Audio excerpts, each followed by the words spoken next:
राम राम भाइयों, विद्युत ध्रुव के निरक्षीय रेखा पर स्थित किसी भी बिंदु पर विद्युत विभव कैसे निकालते हैं देखते हैं। ठीक, तो इस फिगर को समझिए, आप ये पूरा कॉन्सेप्ट समझ जाएंगे। तो इस फिगर को समझिए कि निरक्षीय रेखा क्या होता है। तो आपको पता है कि ये क्या है, एक विद्युत द्विध्रुव है।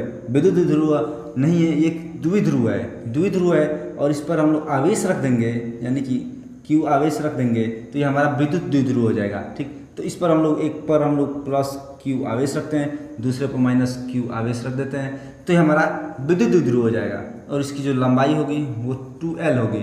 ठीक, 2L कैसे होगी, क्योंकि इसके मध्य बिंदु यानी कि पहले आवेश तथा दूसरे आवेश के मध्य बिंदु को हम लोग O नाम देते हैं। और इस बिंदु O से एक रेखा निरक्ष में खींचेंगे, यानी कि निरक्ष में, निरक्षीय स्थिति इसी को कहते हैं, या फिर निरक्षीय रेखा इसी को कहते हैं, यानी कि निरक्ष में, यानी कि हम कह सकते हैं लंबवत या फिर कह सकते हैं समकोण पर। ठीक, तो यहाँ पर जब 90 अंश में होगा तो समझिए कि वो क्या है, निरक्षीय में, निरक्ष में है।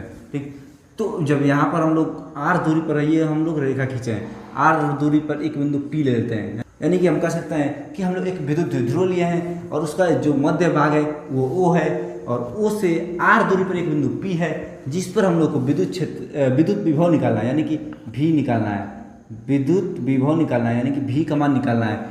तो और यहाँ P से हमारा प्लस Q आवेश तथा माइनस Q आवेश से एक रेखा मिला देते हैं। ठीक, तो हमारा एक क्या बन जाएगा, कोण बन जाएगा, त्रिभुज बन जाएगा, हमारा दो त्रिभुज बनेगा। ठीक, ये एक और ये एक। आपको पता है कि जब ये सेंटर में हमारा ये निरक्षीय रेखा खींचा गया है तो आपको पता है कि यहाँ से यहाँ तक की जितनी दूरी होगी उतनी दूरी यहाँ से यहाँ तक की होगी। तो यहाँ से यहाँ तक की दूरी कितनी है, L है। यहाँ से यहाँ तक की दूरी L, यहाँ से यहाँ तक की दूरी भी L ही होगी। तो यहाँ दोनों को मिलाकर 2L हो जाएगा। ठीक, 2L हो जाएगा। ठीक, और यहाँ पर हम कह सकते हैं कि इसका मान कितना होगा, तो इसका मान नहीं दिया हुआ है, लेकिन इसका मान और इसका मान दिया हुआ है, यानी कि आधार और लंब का मान दिया हुआ है, लेकिन यहाँ पर कर्ण का मान नहीं दिया हुआ, यही हमको निकालना है।